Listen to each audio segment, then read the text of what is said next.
Welcome back, Steeler fans. Welcome back to another episode here. It's the SteelerFury.com podcast show. I am your host, Jeremy Coleman. You know me as Smith is Smoking on the message boards. With my stalwart companions, Corey Karbowski out of Louisiana and Will Massasek. You know him as Bradshaw to Ben on the message boards, Accidentals and on Twitter. Gentlemen, we turned to Pickett. I mean, it's a big week on the podcast. Corey is horizontal for the first time. Yes. Right. but I mean, in all honesty, the switching, I did not see us switching to Pickett. You know, I was streaming the game on my laptop, and then all of a sudden that sideline reporter, I think it's Molly McGrath. Yeah, of course it was Molly McGrath. I don't forget what she looks like. But she was like, and Tomlin didn't rule out Kenny Pickett coming out in the second half. I was like, oh shit, it's happening. Like, it's happening. Like Tomlin doesn't just drop that nugget if it's not going to happen. He's not that type of guy. You know, when he throws something out there, you generally listen because that means it's going to happen. Then sure enough, Kenny Pickett trotting out there, even though I really want to ream Matt Canada for the first pass we let him throw. I think I've seen that play call probably happen in every single game we've done, whether it's actually like we've been able to throw that or not. But that has, I think, been in every single game plan, that little delayed, let's trot to the right and throw it deep across the field or whatever. Unfortunately, he just didn't get near enough on that ball. But anyway, just exciting to not have Mitchell Trubisky under center. So guys, what did we think of Kenny's first, not start, but NFL action? Okay. So, Corey. I mean, I thought he definitely brought a lot of energy, and you could tell in the stadium. I mean, that's going to be big. The whole team, or the whole offense, at least defense was what it was in the end of the game, but the offense, at least, you could tell there's a lot of energy with them. I mean, I was really fired up when, he got crushed on that throw to Pat, and then you see him talking and John down to Quinnen Williams and talking to their D-line. I mean, that's energy that the rest of the offense is going to follow. The verdict's still out on if he's going to be a extremely competent NFL QB or not, but I'm just befuddled. If they knew that this was a possibility, why not just start him? Thank you. You have a long week coming up. Thank you. That if you know what's possible if Mitch has a bad first half, just let Kenny get a long week of prep. But those are my thoughts on it. I thought that was extremely stupid. That's going to be on Tomlin. But well, I'm going to try to make it brief because I have about 5 simultaneous thoughts, and it's hard to get them all out. The first is I think we owe it to Mitchell Trubisky to talk about the Mitchell Trubisky era in Pittsburgh and and give it a proper send off of the way we did with Ben.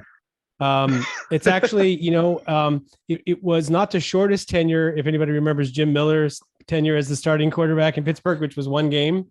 But yeah, it's like people in the offseason, I would just like to remind everyone that about 80% of Steelers fans that I encountered were like excited about Mitch Trubisky, and he was a top pick, and he's going to come in here, and he's going to play for a good team and get away from from Matt Nagy, and he's going to light it up in Pittsburgh, and they're going to be, Tomlin's going to get his winning record for this. People didn't remember what Mitch Trubisky played like, I guess, and I'm amazed that they made it into the 4th game, with the guy. Just very frustrating to watch. That being said, the first half was probably one of his best halves of football that he played for the Steelers. He got benched after he actually looked, like for Mitch Trubisky, pretty good. So anyway, he was fighting an uphill battle with the head coach and the offensive coordinator whose plans make absolutely no sense and allow a team like New York Jets to be in the game. Setting all that aside for me, because I'm sure we'll get to most of that stuff. Kenny Pickett, I'm way on record that I was very against the pick, primarily because I didn't really see the big upside with him in terms of the tools, and because I know that the quarterbacks coming down the pipeline for the NFL there's some really exciting ones that may be sort of closer to generational. That all being said, I gotta love Pickett's attitude. In terms of his field presence, the couple of throws that he made to Freiermuth, one on the move, throwing a ball to the sideline to Freiermuth, and then the one where he took the big hit and threw down the middle. Like, those are big time throws, both of them. Give him super credit for that. I thought he looked competent running the football, which was a fun twist. Although Trubisky was, supposedly a really good runner, the sense of how to find the gap, if you get stopped on your initial push on the quarterback sneak, how to move around and stretch the ball or whatever you need to do to get there. Kenny's a gamer. Get that. Fabulous. The first throw and his overall performance was what he was asked to do. I don't know. The first throw in particular was, to me, the biggest red flag and most disappointing, but it's the dude's first game. So I'm going to cut him a little bit of slack. I do think that was 80% on him and 20% on even deciding to throw a jump ball to Chase Claypool, because hasn't he seen the Steelers play before?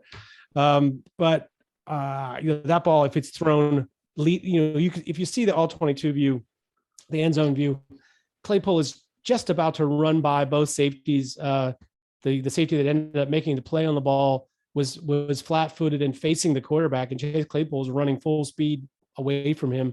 So that ball thrown another 5 or 6 yards towards the end zone is probably an easy touchdown for Claypool. So yeah, we're nitpicking a little on the guy's first game, but that and the decision to try to make a play happen. I'll sum it up this way because I know Corey's with me, and I'll bet Jeremy's with me too on this. It's great that he has the mindset of trying to make a play, because the whole offensive scheme and what the head coach wants him to do is anti try and make a play. So we need somebody that gives that little bit of pushback, the way that Ben did late in games, the way Ben did earlier in his career. So kudos for all that. To one last thing, to Jeremy's point about, I wish they had just had him practice all week if they thought he was going to get in the game. My guess is he wouldn't have looked as good. He'd have been tighter. He would have been trying to be more careful, the way that the Steelers front office wants to be. And this is what I expect for this week. It was much easier for him to come in loose. The expectations are lower. They already aren't playing well. And it's like, anything you can do to give us a boost is going to seem great. And the crowd's behind you, yada, yada. End of rant. Sorry for the long 5 takes. No, I mean, that's what we want to get from you. But so to your point, that last little bit you said about Kenny playing loose, Kenny does not play in his fears. And that's fantastic, because the rest of this team does. So give it time. Give it time. Give it time. God, Let's evaluate at the bye week. Yeah. But yeah, I mean, it's nice to, like you guys said, he actually went out there and tried to make a play. He wasn't worried about cutting the ball loose. I mean, yeah, like we said, he underthrew his that first deep ball or whatever. But I mean, that's just a guy. At least he's out there trying to make that play happen. I mean, I think if Trubisky's out there, he might have never even thrown the ball. So I mean, and then, but just in general, with his ability to move, and then Corey, I think you said it best. He just took an absolute licking. I can't remember who came up there and hit him, but for him to, that was Quinnen Williams. Yeah. Quinnen Williams, that's a big, strong, fast man. I mean, Yeah. that's a free train. Quinnen Williams. Oh yeah. If Kenny Pickett didn't get up and say immediately, "That's my welcome to the NFL," right? That's what I would have said. Right. But after I came out of the hospital, of just jumping back up and then jawing with him too. It's like, you can tell this guy has that edge that, we've been missing, these first few weeks. He's going to bring that every play. Will, to your point, I hope, with a week full of practice, I hope he doesn't come in more stiff and rigid or whatnot. I still hope he comes out there with that type of mindset, because that's the mindset that got George Pickens his first 100-yard game. I think he had 5 catches for over 100 yards. I mean, that average is ridiculous for a team that needs someone to make plays down the field. I don't think Deontay Johnson got the ball quite as much as he probably would have liked. But I think we're going to see a little bit more of that. I think Pickens is going to be a little more involved, because I think Kenny's more inclined to rip it rather than do that on schedule throw that Trubisky was actually kind of good at, those routes to the outside. Trubisky actually did a nice job getting Deontay the ball on the outside. But I'm looking forward to seam balls to Pat Fryermuth now. Like it's nice to have some energy on an offense that just felt absolutely lethargic, through the first 3 weeks. So it's just great to finally see Pittsburgh kick off the Kenny Pickett era. Jeremy, let me ask Corey a question. Aside from the meaningless end of the season finale where the Steelers had nothing to gain or lose in the game, so there's no pressure, what did Mason Rudolph's first game and Duck Hodges' first game playing for the Steelers have in common? I mean, they were both just letting it fly. It wasn't. Oh, but that was probably their best for both of them. Their best. Best games. Yeah. That's all I'm saying. The caveat is, when you're allowed to come in and play loose and they're not necessarily asking you to stick to some plan, football's fun. And the guy has a great attitude and so on. It makes me really curious to see what happens this week if they approach it as a game where they think that they can actually win this game if they play it right. Or I shouldn't say that. If they think they have to go balls out to win it, like in other words, open it up right away because otherwise we're going to get killed. I don't know. Sorry, I send it back to you, Jeremy. These are the burning questions though for me this week is to see what happens next. Yeah, I mean, I kind of agree with you. Let's kind of shift our focus ahead to the game already. I think we all kind of saw what happened in the Jets game. I do want to say one thing. Sure. Our tackle play was pathetic. Pathetic. Yeah. Which was ironically Jeremy's strength of our game. If we recall last week, he said that you think we might have an advantage there. Thank you for calling me out, Corey. I always appreciate it when it's thrown right back in my face like that. So we can call out my own 5 pick'em record right now. So and by the way, and New York Jets tackles who were playing I think they were playing their 5th string and 4th string or 5th string and 6th string tackles. Yeah, 4th and 5th string. And they gave up 1 sack. That was me. That was my strength right there. So yeah. So yeah, it's what it is. And we'll talk about your picks last week, Jeremy, when we get to the pick segment, because I have something to share with you. Okay. All right. But anyway, yeah, it's like this, before we move on to this week's game, Jeremy, it's like yes, we're excited about Kenny Pickett, but man, setting that aside for a second and the hope that a quarterback change gives us all, man, they got some problems. The Jets are a bottom 5 NFL team. I'm being generous about it. I'm not sure they're, I know the Steelers are worse, but I'm not sure there's 3 other worse teams. So that's a cause for concern. What do we got? Houston, we can name them. Houston, Texans, Chicago's pretty bad. Chicago, Colts, Texans, Chicago, Pittsburgh. I don't know. The Colts have been hot and cold. They beat a good team. I don't know, kind of like the Steelers. Falcons too. They're bad. Yeah. So yeah, they'll work it out with the Falcons and Panthers. I guess we have both those teams this year. But yeah, that's a very unimpressive showing against the Jets. Man,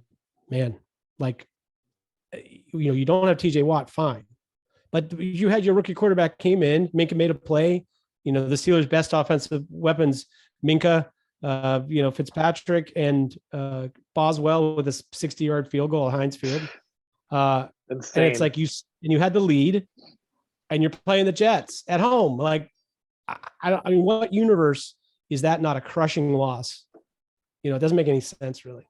Yeah, that nobody is focused on the crushing loss aspect of it. I mean, you're right though. Honestly, the game thought is kind of how I thought it was going to go. I even predict the score at 2010. It was looking good. We found a way to, rally, get some points on the board. We were playing well, and then all of a sudden the defense just totally shit the bed. Honestly, I couldn't figure that out. I do give credit to Zach Wilson. He did stay in the pocket, and he made some great throws when they needed to. But they started exploiting the middle of the field. You saw Corey Davis start creeping into that, 10 to 15 yard range in the middle where he was just catching everything, and that was his first game back too, from an injury he had. And he looked very good, and he made us pay for it. So, I want to ask Will, point a finger for whose fault it is for the middle of the field deficiencies on defense. It's nearly 100% Mike Tomlin's fault. The only reason it isn't 100% his fault is because he had help, from other places. This has been the Steelers' Achilles heel since at 2 or 3 years before Ryan Shazier learned how to play in the middle, and then for every moment since Ryan Shazier got hurt. So since 2017. So they've had at least 5 years since Shazier was there to try to figure out how to fix it. And they can't scheme it away. So apparently they need an ace playmaker in the middle of the field. And they not only haven't drafted one, they haven't gone out of their way to even sign one, when guys were available to play there. I think to myself, Tyrann Mathieu, for instance, was available. There were other linebackers. I think actually Fred Warner hit the market, if I'm not mistaken. It's like, you gotta. Fred Warner ever hit the market? I would distinctly remember that he was my. There was one of the really good coverage linebackers hit the market. So all I'm saying is, I blame Mike Tomlin, Corey, because this is a problem for your defense and nothing changes. They haven't really adapted at all. Yes, I understand injuries were a factor in this game because, they lost Terrell Edmonds. They were already down a corner and somebody else got hurt, I think, during the game. So they ended up where they couldn't play dime and they couldn't use Norwood or Millette the way that they wanted to use them. So you ended up having Millette covering from the slot and not really having a linebacker who can make up for that kind of a flop. So I don't know, Corey, what do you think I'll throw it back at you. What do you think is the reason? I 100% think it's a coaching issue, but I also think that, Devin Bush and Miles Jack, those are two athletic guys. They need to buckle up and cover some guys. Like, there's no reason with how athletic those two guys are. Guys should just be floating around behind them. Like, both of them are, you look at their combine numbers. I get Bush might not be the same guy, but you look at their combine numbers, those guys were top percentile athletes, and it's in zone. It's not like we're asking them to cover in man. These guys are just letting space just open behind them, and they're just never really getting there. So I feel like it's also a linebacker issue, but again, scheme issue also. I think linebackers in the middle, not to get too bogged down on this, but I think linebackers in the middle of the field and safeties in the middle of the field for that matter, and defensive backs in the middle of the field, they win with length more often than not because it's really about dissuading the throw. They don't have to make a play on everything there is to make, but they have to make the quarterback think, I got to get it up and over that guy. He's got the length to reach in and make it hard.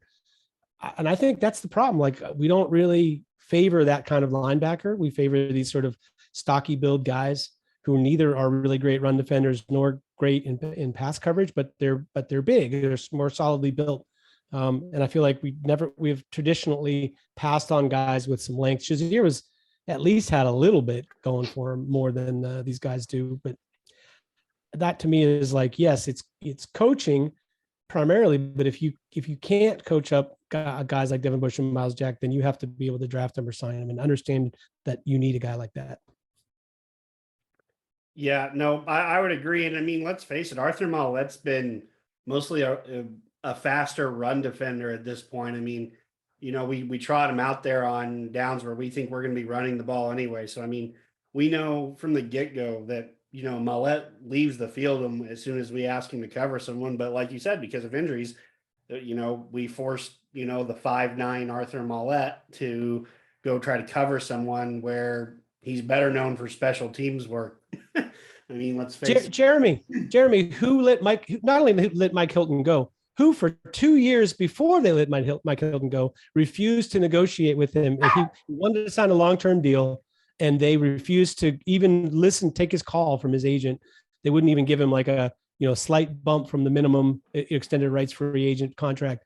It's like, whose fault is that? Because losing Mike Hilton, was an extreme downgrade. Yeah, absolutely. I've gone on a soapbox rant with my brother-in-law, who is a Bengals fan. As soon as they signed him, what was it, 2 years ago now? This is his second year. He was like, so he looked good for you guys. Why'd you let him go? I was like, well, because we're stupid. It's like we found the perfect slot corner for what Pittsburgh wanted, a guy who could blitz, a guy who could run, a guy who can cover, a guy who can make plays. And we just I told him the exact same thing you did. From his time in Pittsburgh, we ERFA'd him with that contract like 2 or 3 times. We hit him with the restricted free agent tag, and then he bolted because he knew Pittsburgh wasn't going to pay him. And that would have been one of the first guys I would have signed that offseason, because that guy was so integral to what we did on defense. Not to mention that, Mike Hilton has the heart of a freaking lion. He's all of like 5'9", like 180, soaking wet. He is a small dude, and he plays the game like he's 4 inches taller, and 30 pounds bigger. So, I hated that, because one, I always loved it when Pittsburgh could find that type of guy, that undrafted free agent. Starting back with James Harrison, Willie Parker, all these guys that, undrafted free agents, Nate Washington, right? Tiffin University. I had never even heard of Tiffin University until Nate Washington got to the NFL. Let's face it. But they found players. They offered Corey, just for the record. But you get my point, though. This is a guy that we had brought in, groomed in Pittsburgh, and I always hated when we let those guys go. I didn't even really want to let Bud Dupree go. I understood the money aspect behind this one, but we're talking about $6 million a year to a guy that was just so good for what we did, especially with the move to the complete nickel as our true base defense, and really the entire NFL for that matter. It was just atrocious that Pittsburgh. They chose Derek Watt over him. Oh God! Oh, don't get me started on the waste. Just saying, they paid Zach Banner and Derek Watt instead of Bud Dupree and Mike Hilton. Yeah, and Zach Banner never saw the freaking field. He played one game against the Giants and tore an ACL, and never saw the field. Yeah. So good job, Kevin Colbert. Thank you for that. All right, let's talk about some optimistic shit. Right. Sorry, say that. That whole thing I said about getting off on tangents, we're well on track with. 10 minutes on Mike Hilton. Hey, I could say here's a positive. Okay. If the Steelers got to play the Browns defense and the Jets defense every week, they would have a hell of a running game. Their running game has looked solid for at least 60% of the last 2 games, which is more than it has in like 3 years. Right. I don't think either of those teams is any good at all at stopping the run. But there's some hope there. I guess I can squint and be pretty positive about that outcome. And Najee Harris looked a little bit more like James Conner than a bust, which makes me feel better about that a little bit. Well, while we're talking about running backs, I don't know about you guys, but it just seems like, Warren he just seems like he's more comfortable out there right now. I don't know what it is. Maybe it's the foot injury, that started in the preseason or whatever, but Warren sees and he goes. And I think that's very refreshing for a team that's lacking explosive plays right now. We would really benefit if Najee would just put his head down more often and grind out some yards, especially for a team that's been struggling to make first downs on a regular freaking basis. I think, I can't remember who was calling the game, but they said Pittsburgh has led the league in 3 and outs this year, which is just horrible. That's horrible considering the type of, the skill players that Pittsburgh has, that we can't find a way to move it 10 yards in a given start to a series. Because we're too focused on trying to get the third down. Plays are made on first and second down in this league. Yeah. When your offense is designed to get to third and short, you are missing opportunities. Plays get harder as the downs go on. That's the truth. Yeah. Yeah. Very Love the positivity, guys. But, sorry, shit. Yeah, right. Positivity. Get off me. But so let's go ahead and start talking about our matchup this week, Buffalo Bills. Corey, let's start with you. What do you think? I thought you said you want positives. Well, you gotta flip the script at some point here. So, Corey, start us off with a matchup that we should be looking out for this week. I think everyone's going to be looking out for it is Josh Allen versus our absolutely battered secondary right now. I think he would have carved us up with the healthiest secondary we've ever had, but we're a mediocre secondary at best when healthy, and we're missing Ahkello Witherspoon, we're missing Terrell Edmonds, and Cam Sutton was on the injury report today, wasn't he? Yeah. I mean, this is a recipe for disaster. So, I mean, maybe Levi Wallace has a great revenge game, or I just Nope, that's a good point. Forget he's but going back. it just doesn't look too good. I'm just being completely frank. I think that's going to be the biggest thing to watch because that might be a legitimate 500-yard game for Allen if he wants it. And you were getting on us for being negative. Nice job. Way to lead it off. I mean, I think in that same vein, I mean, I'm absolutely terrified of Von Miller and Gregory Rousseau, against our offensive tackles this week. I mean, those guys terrorize guys with their. They terrorize good tackles. Yeah, right. I mean, they terrorized the Lamar and the Ravens on Sundays. I mean, they weren't as good as they have been, but I mean, they were still making plays. I mean, Von Miller is just the cat is almost untouchable when he's on his speed rush. I mean, the way he can just dip and bend and get around you is ridiculous. And then the fact that Gregory Rousseau can do that at like 6'6", 270 freaking pounds. I mean, that's even more impressive. And their depth is decent too. They have AJ Epineza, who, being in Big Ten country, that kid frustrated the hell out of me when he was at Iowa. I mean, he's not electric or anything, but he's a good, solid depth player. The one thing I do think we might, dare I say, have an advantage this week is if Ed Oliver and the big man Phillips aren't playing in the middle, we might actually allow James Daniels and those guys to actually create some traction on the interior when it comes to the run game. Just because those were big misses. I mean, and if you look at the Ravens game on Sunday, they were able to run on Buffalo for a majority of the first half, and even in a lot of points in the second half too. I mean, Buffalo did tighten down, made it a much better game. They came out a little bit more with a little bit of a fire under their ass because they were getting their butts kicked. But I do think that could be an area where, Najee Harris and even Jalen Warren have some ability to make some plays off of, because their linebackers really aren't that special. Matt Milano's a nice, he's your pure football player. Every team wants a guy like him, but he's not, some elite athlete. As to where Tremaine Edmonds, the really athletic guy, he overruns a lot of plays too. But I mean, they're built to go where the ball is. So I think some misdirection run might be worth it, but I don't know if we have that type of capability from our offensive line, but that could be a positive. We might be able to get a little bit more of a push on the interior of our offensive line this week. Will, what say you? Well, I hope that something might happen to the Buffalo. I don't wish them ill will or anything, but if anything happens to the Buffalo Bills linebackers, then we get the matchup against the great Hall of Fame Steelers all-time great Tyler Matakevich. Really? Which I think would be a positive development. Geez, man. It's hard to find a real quality matchup that I like in this game. I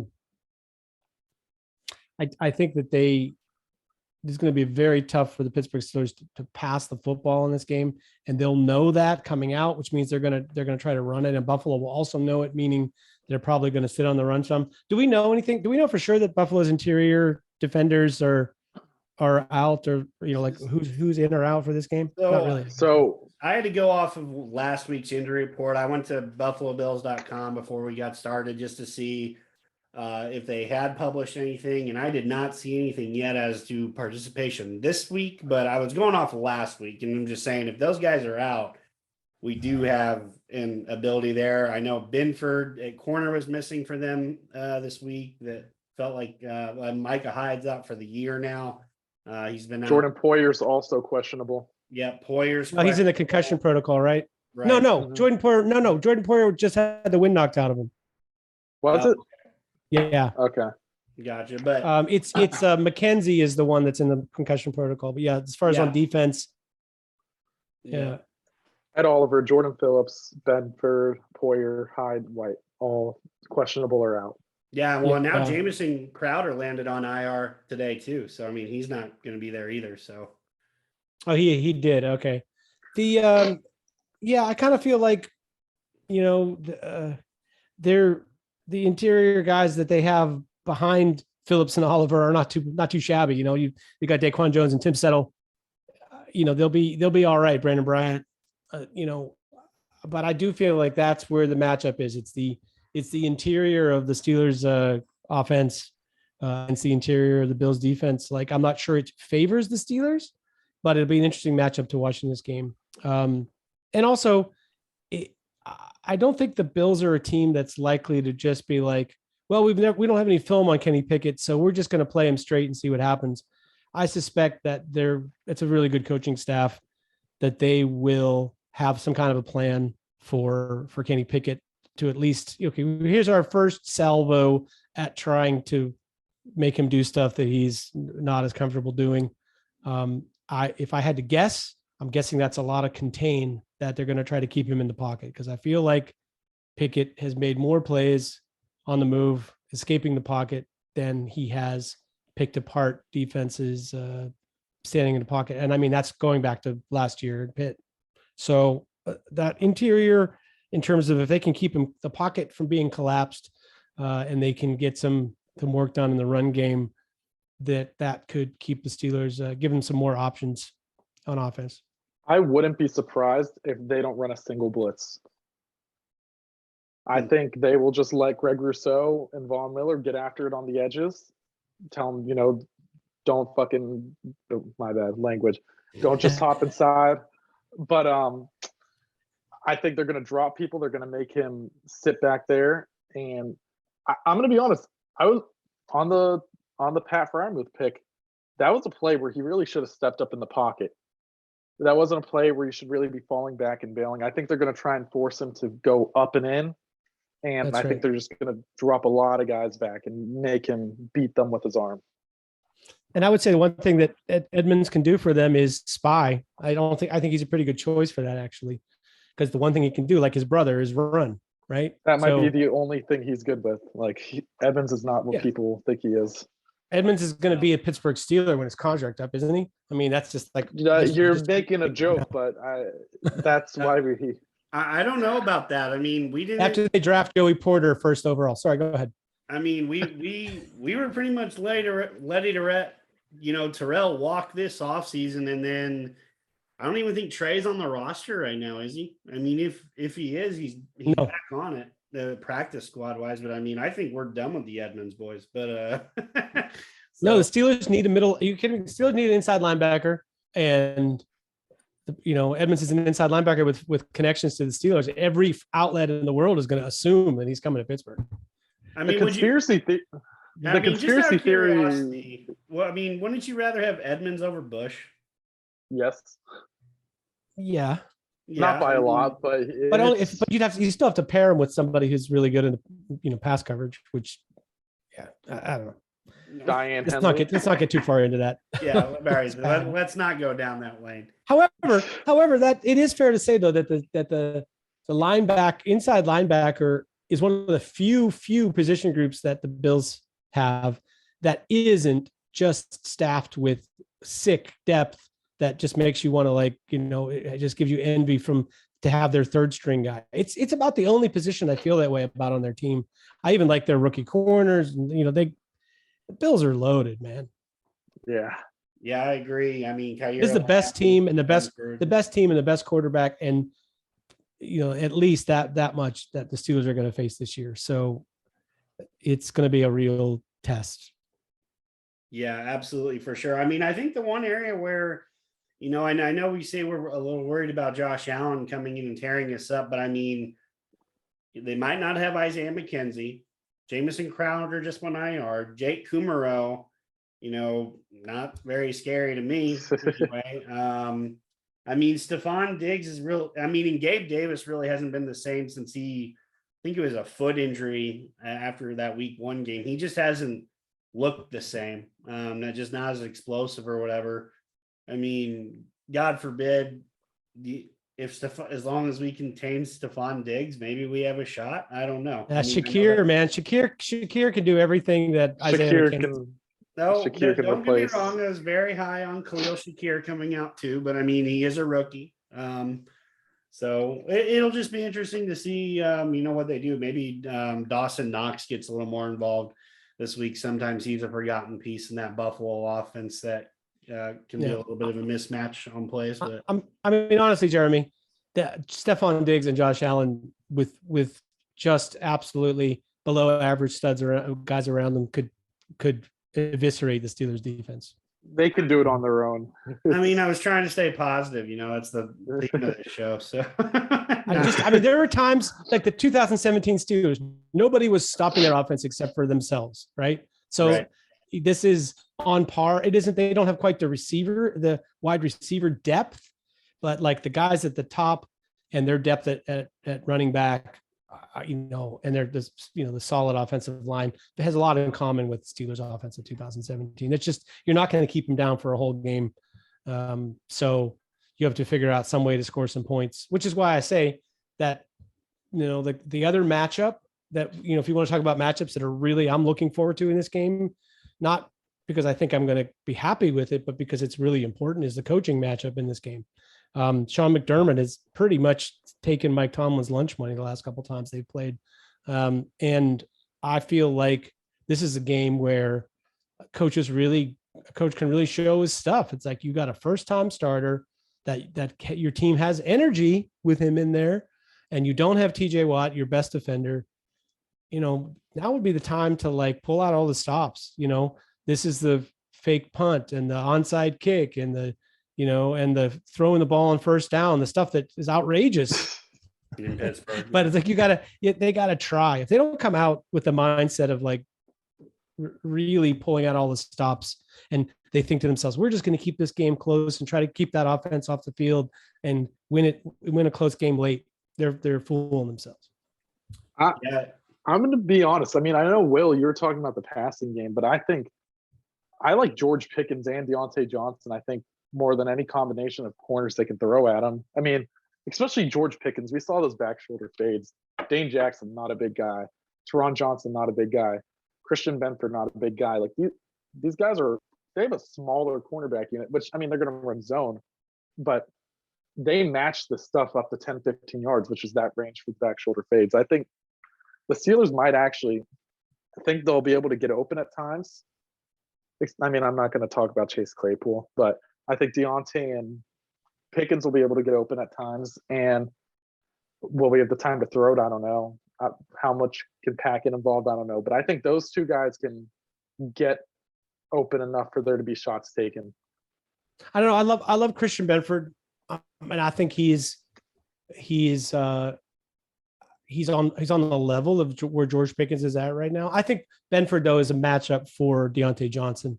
The guy, if I'm Buffalo, I try to throw some Elam, some that's what I was thinking.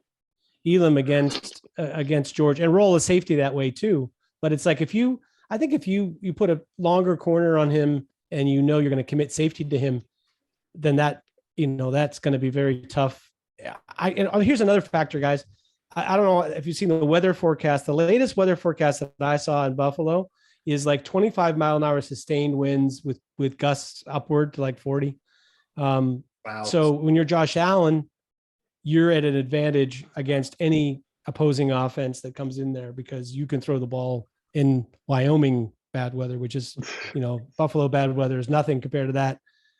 This will be a very good test for Kenny Pickett, because I'm not sure he can spin it like that. I think he has an NFL arm, but I don't know if he has a plus NFL bad weather arm, and I guess we're going to find out.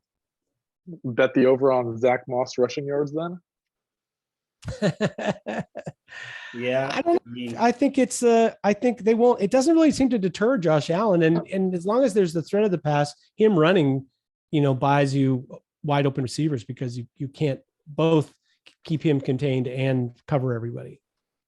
Yeah, I mean, that's a great point. Allen's just as dangerous on his feet as he is with his arm. Mentioning Corey, you said the running game. I mean, I think that's an area where I think Buffalo has a little bit of a matchup advantage too. I mean, Devin Singletary, and I know he puts the ball on the ground a little too often for people's likings, but he's actually looked very good in the passing game this year, and that's a role I think a lot of people thought James Cook was just automatically going to come in and take over that role, with them drafting him as high as they did. But, he fumbles week 1. We haven't seen him since. So Devin Singletary is, he's a very quick guy. He's, 5'9", 210, tough to tackle at times. So, I think Devin Singletary could have a monster game too. Cause we've seen it week in, week out. Our linebackers can't get out and really cover the running backs too effectively when it comes to the passing game. So I think, everything leans to, the Buffalo coming in, fired up, ready to kick Steelers' butts up and down the field. Hopefully that doesn't happen. But one thing I'll say about that running back thing is I think the Steelers intentionally leave the dump off to the running back. They don't focus on covering it. I think that they're thinking they're going to come up and rally on those plays, and they would rather not weaken themselves in other places. So I don't necessarily think a team is going to beat the Steelers by continually dumping it off to a running back in the flat. But the one thing the running back can do in their offense, not only their starter that you just mentioned. Sorry, I've lost his name. Devin Singletary. Not only Singletary, but both Moss and Cook can spread out wide and run routes that, we don't really have anybody that can cover that. So to me, I'm less worried about the sort of the dumping in the flat volume, and I'm more worried about angle routes on, 3rd and short or something, where you got your big package in because you think they're going to run, because that's what we would do on 3rd and short. But they have some more options for what they can do. Yep. So there's a lot of, every week there's always interesting things to go over where we think we might have advantages, where we think we have obvious disadvantages. So every game is an adventure with Pittsburgh, and it'll even be more adventurous this week when we see, what Kenny's got on his first start. But let's kick it around to some other games. Let's get to our pick segment here. I wouldn't say there's quite as many marquee matchups this week, but there are a few that stood out to me. One, our hated divisional foes are going off against each other. Cincinnati is going into Baltimore.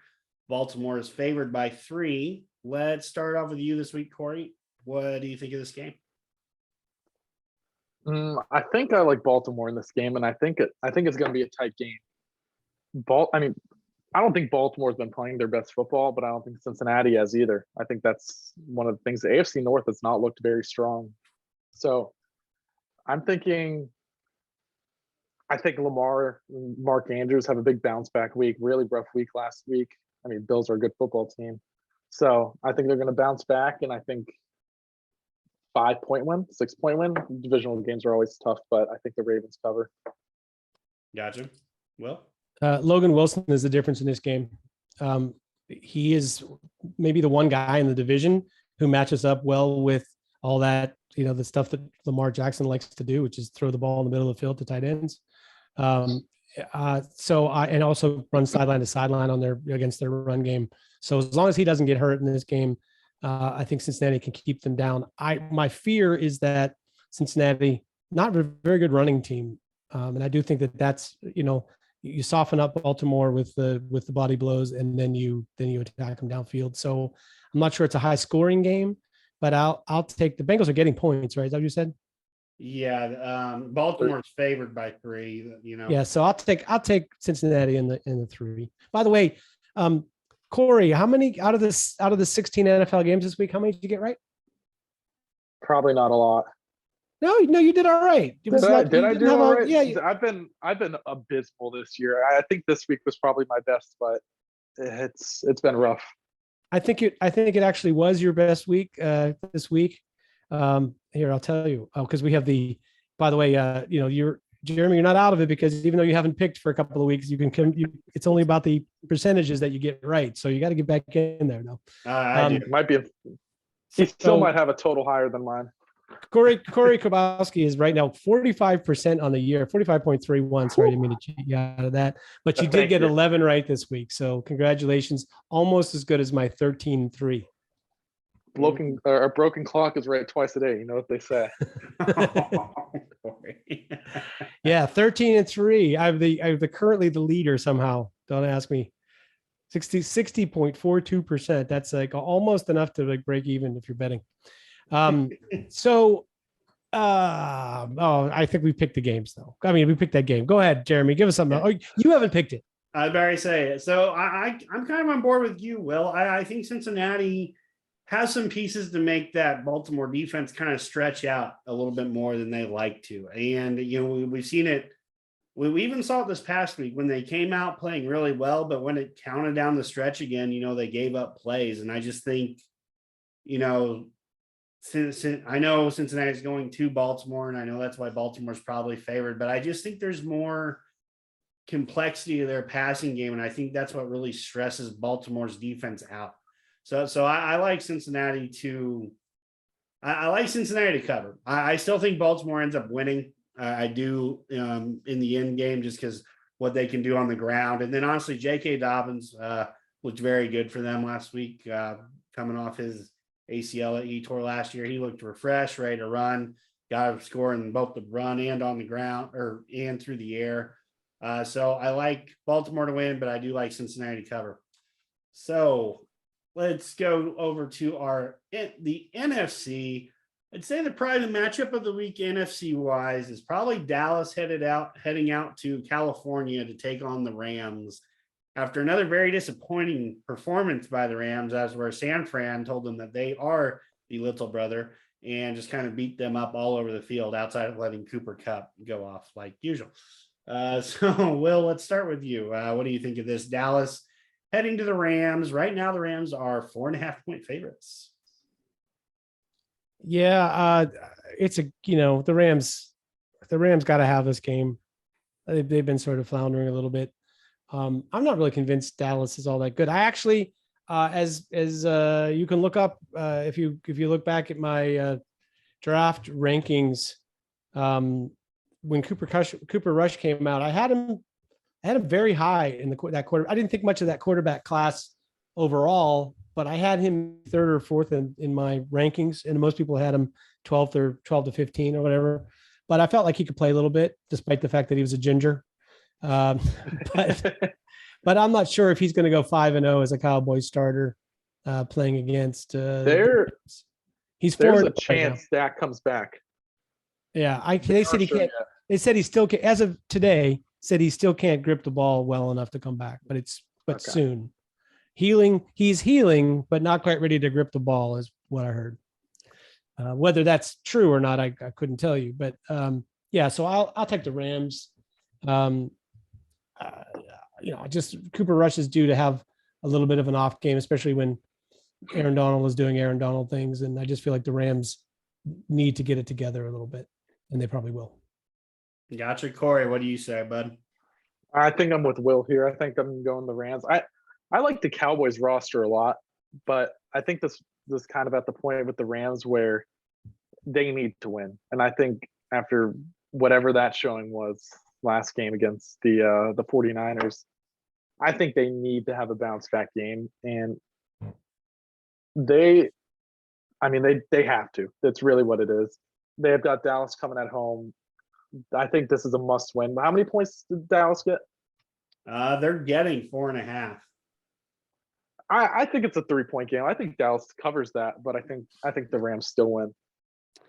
Dang it, Corey, you kind of stole my thunder there because that's the route I'm taking too. I think, the Rams ultimately win this game, but Dallas, I think this is going to be a low scoring affair. I truly do. I think Micah Parsons makes it very tough for the Rams to really do what they want. I think Aaron Donald makes it very tough to do for what Dallas wants to do. I just could see this being a very close, really defensive minded game, just who don't make mistakes. I know, McCarthy and Moore have done a very nice job letting Rush sit back there, get some extra protection on plays, get some scheduled plays off there. That they've really done some nice design things. I even said it last week when I said, man, I wish, we had Kellen Moore for a game or whatever at this point, so we could get some nice creative things going in Pittsburgh. But just at the end of the day, with it being,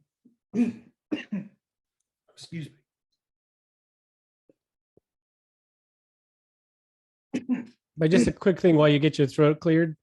Like the Steelers, some teams just have your number, and you just never seem to play very well against them. That's the Rams against San Francisco. You can't judge the Rams based on what they look like against the 49ers because, first of all, the coaches know each other inside and out.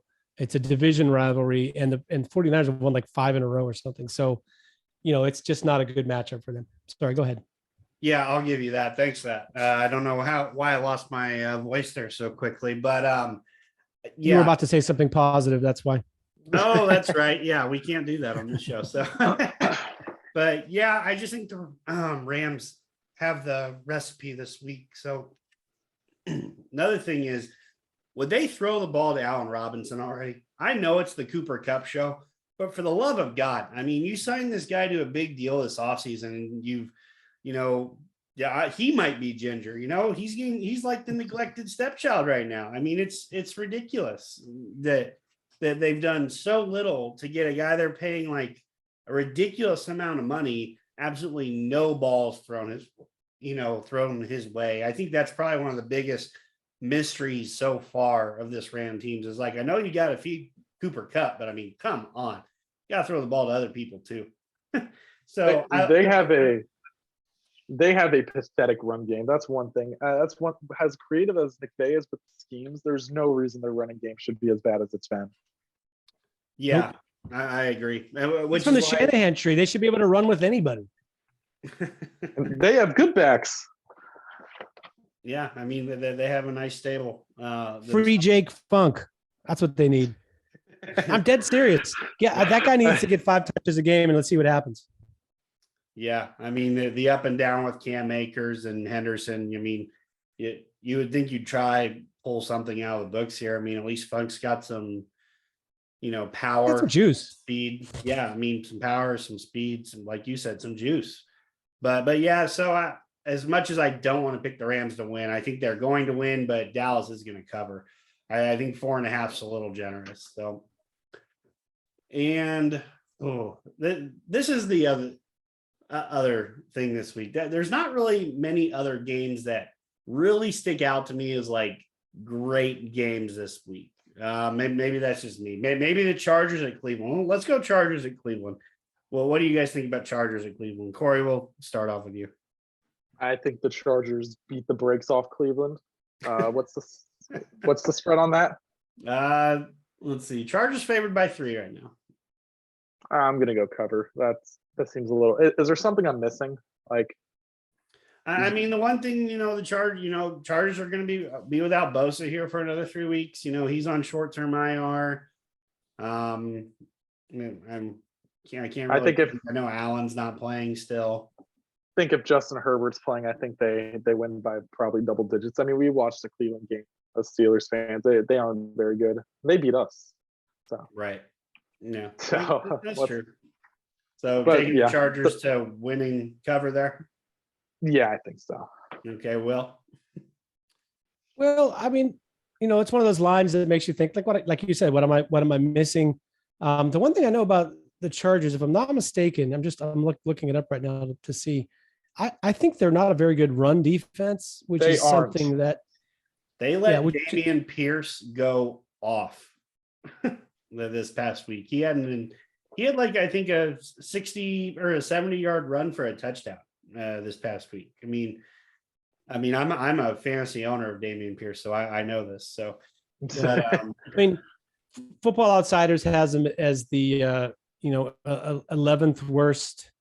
Wow.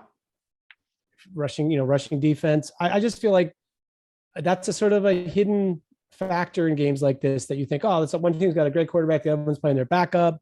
But Cleveland is, not showing they can stop anybody on defense, but it wouldn't surprise me if they're able to run all over the Chargers and keep it a fairly close game. Still like the Chargers.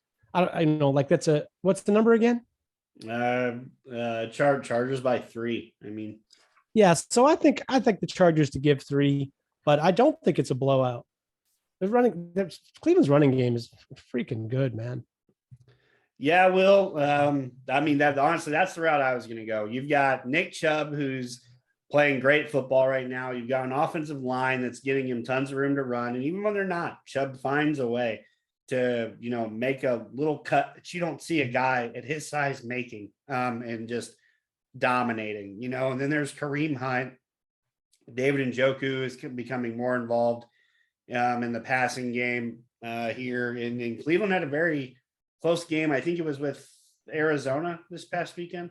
I could be wrong there, but it was a very close game or whatever. I think it'll be a very close game, but I'm with you guys. I think if the Chargers are healthy, they found a way to get Mike Williams back involved last week. They found a way to get Austin Eckler back involved. I think that's the biggest component of their offense. He just does so much for that run game, for the passing game. He's just such a good player for what the Chargers do on offense. And then really the emergence of Gerald Everett too. They haven't had a really, a dynamic receiving threat like him, honestly, since, the latter, I guess Jared Cook was okay the past few years, but really since Antonio Gates, they've been force feeding Everett some balls, and that's been working in their favor. So I like the Chargers to cover and win, probably do more than cover, but I think it'll be a back and forth game. I truly do.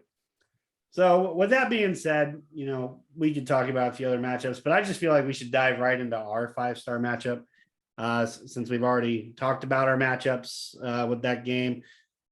Buffalo is favored by 14 points right now. And honestly, I think that's the biggest line I've seen. I like to do a lot of parlays. That's I think the biggest line I've seen so far this year. And certainly an indictment of what a lot of people think is going to happen this weekend. So we'll give you the floor here first. Well, is 31-17 a push? I mean, I think I literally, before you told me what the spread was, I thought to myself, what's the most points I can see the Steelers scoring, especially if it's a little bit windy and rainy, and they're going to try to suck the life out of the ball. I figure that's maybe they score a touchdown in the first half and they get 17 at some point and make it close.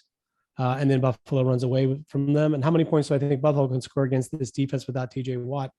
I was going to say 30 plus. So right away, there's 31-17. I believe that Buffalo is going to put a 30 burger up. I don't see the Steelers putting the 30 burger up to win this game. I mean, I don't necessarily feel as pessimistic about them as I did a week ago in a way.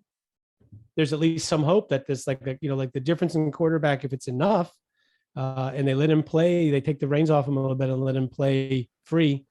Maybe they can keep it close and maybe even, get Buffalo to the point where they're worried about that they start playing tight because we're 14 point favorites and we're keeping this team in the game, that kind of thing. So that would be the best case scenario, is that the Steelers believe that that they're in the game late. And Kenny Pickett makes some magic. But more realistically, it's like some good things will happen on offense.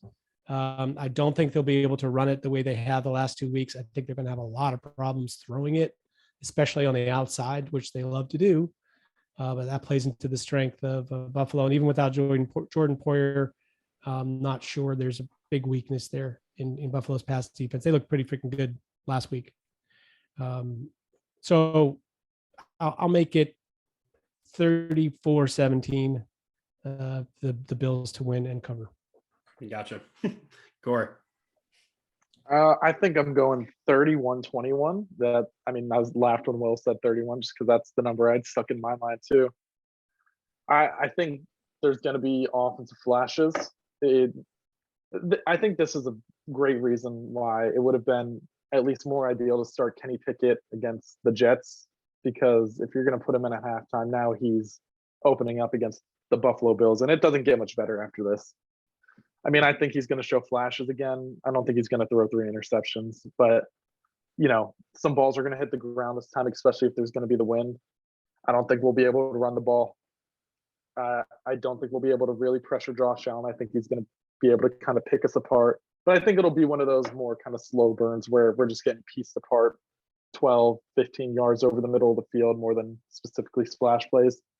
But I think 30, 31, 21 is a solid number. I think maybe a turnover, maybe a special teams touchdown gets us that third touchdown. I think we only get 2 on our own offensive merit. Yeah, I mean, Allen has turned the ball over a little bit these past 2 weeks, so you could be right there. Maybe we get a little lucky, maybe the ball bounces our way. I mean, it's going to have to if we're going to go into Buffalo and win. Let's face it, the ball's got to bounce in our favor. One matchup that I did save for this pick segment is Chuks Okorafor has actually had some very nice games against Von Miller before. I think we played him in Denver twice, and he's actually done pretty good there when those matchups have happened. So I'm not predicting that we're going to have a stalemate or even a plus matchup there or anything, but you never know. This could be the perfect storm of, WTF of, Pittsburgh pulling off an upset. You never know. One thing I will say about Buffalo is sometimes they are so ingrained to the fact that they have to pass the ball. It's almost to their own detriment. I honestly think if I was Buffalo, I'd try to run more this weekend. I really would, because that's where Pittsburgh has struggled more than anything. And honestly, I think them passing the ball, not saying that plays into the Steelers defense or whatever, but I think that might give Pittsburgh a little bit more of a fighting chance. If Okell Witherspoon's back, if Terrell Edmonds finds a way to suit up this weekend, it's early in the week. We don't really know how practice is going to shake out, but I think that plays in our hands. Now, I think we have a corner that can cover Stephon Diggs? Hell no. Are you kidding me? That kid's a superstar. But I mean, Gabe Davis isn't a world beater. I'd be more worried about Isaiah McKenzie because he's just so dang slippery and fast in the slot, but again, he's questionable with concussion. He's got to clear protocols. And honestly, after what the hell just happened to Tua, I mean, teams have got to be absolutely 1000% certain that those guys can go, because if they don't, and it won't happen to the degree Tua did, because Tua's center stage. When something like that happens to Tua, everyone sees it. When it's on defense, something's getting missed. Let's face it, everyone watch where the balls go, not where players go a lot of time. But dare I say it, Pittsburgh might have a fighting chance. Do I think they win? Of course not. This is Buffalo Bills we're talking about. Von Miller on defense. I don't have that much confidence in the new young gunslinger himself, especially like Will said, if the weather's bad. I think that nerfs a lot of what Pittsburgh would like to do. And being that it's in Buffalo, I think weather's definitely going to be a factor, even if it's not the 40-mile-per-hour winds that's been predicted. I do think that's going to hurt Kenny Pickett, who we think has an NFL arm, but not an A+ NFL arm. So I like the Bills to exceedingly cover. I think Buffalo there's just such a good team this year. I mean, they're my pick to win the Super Bowl right now. They really are. I think it's going to be more like 38-13. I think there's flashes, but that's what we're going to see. Embers from Kenny Pickett, just no flame. I think the Jets were kind of taken off guard by us going to Kenny Pickett. Buffalo's going to have a whole week to know what Kenny Pickett likes to do. I mean, they're going to have to pick up some college film, to see what he likes to, what he did at Pitt, what he likes to do, what he's good at. I think with a week of preparation, it's just going to make it really tough for us to move the ball. So like I said, I think Buffalo wins and covers 38-13. But that team's just so stinking good at times. And especially with how banged up our defense is without TJ Watt and how ineffective we are without TJ Watt. I just don't think it's going to happen. So looks like outside of Corey is the only one who thinks that we can cover. None of us think we can win. So we are in agreement there. So, but with that being said, hopefully Kenny can, make the game more entertaining, at least give us some hope for the future. Like Will said, hopefully he shows some moxie You know, Corey brought up a few times. He just brings energy to the field. That's what I want to see more than anything this weekend. Can the offense at least awaken up to where we can get some splash plays? I think we are capable of making some splash plays here and there. It's too bad, you know, Calvin Austin won't be available to us this week. That would have been a nice little wrinkle for if Calvin Austin would have been available coming off of IR here. But finally get Gunner out of Will's hair. Oh God, Gunner freaking Even Sims. I swear to God. Steven Sims got to be watching and going like, what do I have to do? Who'd you say is watching? Steven Sims. Steven Sims. Oh yeah. I don't understand that either. But there's a lot of things I don't understand in this life. I've just accepted that some things are always going to be a mystery to me. So with that being said, thank you, Steeler brethren, for coming and hey, just one quick last word. I have a message for Kenny Pickett because I'm sure he's listening to our show because he knows that, you know, we are going to be nothing but positivity for him to like get going this week. So here's my message to you, Kenny. You know, being the Steelers quarterback, big job. A lot of pitfalls if it doesn't go well, a lot of praise when it does. But the biggest thing I would say to you this week, I know your coach, your head coach has been talking to you since your you know, the game was over and you were in the shower about protecting the football. We have to protect the football. If you're going to be the starter for this team, you can't turn it over. You can't make mistakes. You have to protect the football. That's nice. Forget about it. Do what you do. You know, you can't win if you don't play the game. And against a team like Buffalo, you can't win by trying not to make mistakes. So shut that guy out. It's just noise. Yes, the coaches get paid to think like that, but you don't get paid to think like that. Think about putting the ball down the field. And if you make some mistakes and you turn the ball over, just try to do it early in the game so you have a chance to make up for your mistakes later. That's the end of my public service message to Kenny Pickett. Thank you. No, I mean, that's a good point. Players make plays. Go make plays.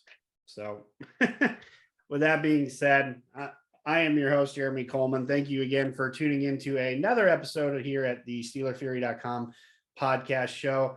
Joined, of course, with my stalwarts, Corey Karbowski, Will Massasek.